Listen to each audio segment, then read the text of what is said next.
I'm going to try to explain to you what our government is doing to us with the COVID passport. In the beginning of August, the Surrey Board of Trade came out and spoke on national television to say that they think it's a good idea for the government to have a COVID passport. The next day, Bonnie Henry comes out on television and says, the Surrey Board of Trade thinks it's a good idea to have a COVID passport. Fast forward a month later, and our government introduces the COVID passport.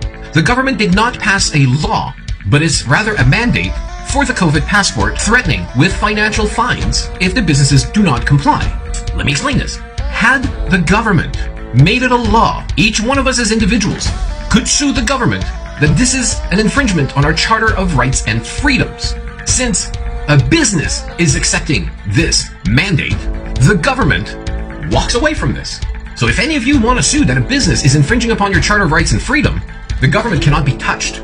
Since apparently over 50% of the population of BC has taken the COVID passport, and businesses are complying, and this is where it's beyond a slippery slope, because once the people have spoken, and the people accept this, the government will now say the majority of people support this.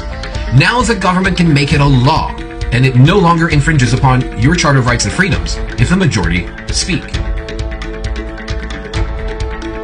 It's a backdoor loophole to destroy the Charter of Rights and Freedoms. All businesses have to do is in unison say no, but they are using the Surrey Board of Trade, they are using Chambers of Commerce's, and Bonnie Henry, with John Horgan, and the government, are using this as the voice of the people. This has to stop now. This is not a joke. And then if the business wants to go and fight the bylaw fine, check out my 6-part series on my page about fighting bylaws. You can't. They put it in place 15 years ago. This is clever beyond belief. Tyranny is upon us. We must unite. So to all you vaxxers out there with the COVID passport, you have to get rid of it. You have to. I'm sorry.